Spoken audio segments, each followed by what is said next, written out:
Money bag থেকে কোমরের ব্যথা কিরকম হতে পারে। এই যে একটা সিম্পল মানি ব্যাগ, এই যে ওয়ালেট, সেই ওয়ালেট যারা আমরা ব্যাক পকেটে ইউজ করি, বিশেষ করে ছেলেরা, জেন্টসরা, সেই ব্যাক পকেটে রাখার দরুন আমাদের কোমরে কি সমস্যা হতে পারে। এটা হচ্ছে আমাদের নর্মাল স্পাইন, একদম সমান, এবং এটি ওয়ালেট রাখার জন্য, এই যে ওয়ালেট আছে, এই ওয়ালেট রাখার জন্য টিল্ট হচ্ছে গোটা লোয়ার পেলভিক, যেটা ডিস্টরশন হয়, সেখান থেকে কোমর থেকে পায়ের দিকে ব্যথা নামা চালু হয়ে যায়।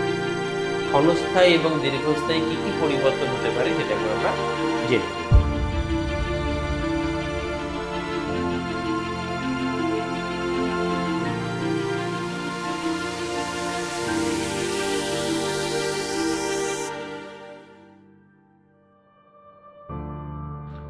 নমস্কার, আজকে আমরা একটা কোমর থেকে পায়ে ব্যথার একটা সম্পূর্ণ অন্য আঙ্গিকের ভিডিও তুলে ধরছি।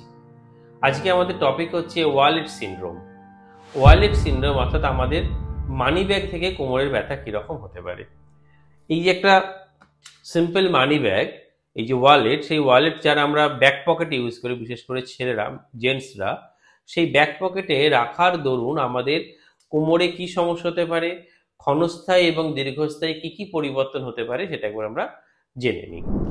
ব্যাপারটা অনেক হচ্ছে, এটা যদি আমাদের একটা পেলভিসের মডেল হয়, এটা আমাদের রাইট সাইড, কেউ যদি ওয়ালেটটা ব্যাক পকেটে রেখে বসে, একটা টিল্ট তৈরি হয়। এই যে ওয়ালেটটির ওপরে একটা সাইড পড়েছে আর একটা সাইড নিচের দিকে নেমে গেছে, এই যে একটা টিল্ট তৈরি হয়, সেটাকে যদি আমরা টিভির বড় স্ক্রিনে দেখি যে কি পরিবর্তন হচ্ছে, তাহলে একবার দেখা যাবে। এটা হচ্ছে আমাদের নর্মাল স্পাইন, একদম সমান, এবং এটি ওয়ালেট রাখার জন্য, এই যে ওয়ালেট আছে, এই ওয়ালেট রাখার জন্য টিল্ট হচ্ছে। তাতে কি হয়, স্পাইনে একটা কার্ভেচার হয়, অর্থাৎ আমাদের মেরুদণ্ডের তলার যে শেষের যে পাঁচটি হাড়, অর্থাৎ লাম্বার স্পাইনে একটা বেন্ড হয়, যেটাকে আমরা স্কোলিওসিস বলি, বা মাসেল ইমব্যালেন্স হয়, এবং সেখান থেকে গোটা লোয়ার পেলভিক রিজিয়নে একটা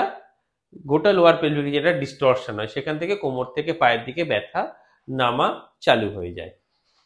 এই ওয়ালেট সিনড্রোমে আমাদের সব থেকে বেশি ক্ষতিগ্রস্ত সচরাচর পাইরিফর্মিস মাসেল। এই যে পাইরিফর্মিস মাসেল, সেই মাসেলের ওপরেই চাপটা পড়ে ওয়ালেটের সাথে ফ্লোরের, এবং সেখান থেকে মাসেলের স্টিফনেস তৈরি হয়। তা আমরা 3-4টি ঘরোয়া ব্যায়াম দেখাচ্ছি, যে সমস্ত মানুষজন এই ওয়ালেট সিনড্রোমে জন্য আক্রান্ত, অর্থাৎ কোমর থেকে পায়ের দিকে নেমে আসা ব্যথাতে কষ্ট পান, এবং যাদের ফ্যাট ওয়ালেট ও ফ্যাটি ওয়ালেট, খুব মোটা ওয়ালেট ব্যবহার করার হিস্ট্রি আছে, তারা যদি এই রকম সমস্যায় থাকেন, ঘরোয়া 3-4টে এক্সারসাইজ করলেই আপনারা কিন্তু এই সমস্যা থেকে মুক্তি পেয়ে যাবেন। পাইরিফর্মিস স্ট্রেচিং এর প্রথম স্ট্রেচিং, ফার্স্ট, যে দিকের পায়ে ব্যথা নামছে, অর্থাৎ ডান দিকের পা দিয়ে যদি ব্যথা নামে, সেই পাটি বাঁ পায়ের ওপরে থাকবে, হাত দুটো দিয়ে ভেতরে পা ধরে আস্তে আস্তে বুকের দিকে টানা। সেক্ষেত্রে আমরা রাইট সাইডে একখানা সুন্দর টান অনুভব করব ওয়ালেটের, এখানে আমরা বসি। এটা হচ্ছে ফার্স্ট স্ট্রেচিং। সেকেন্ড, একইভাবে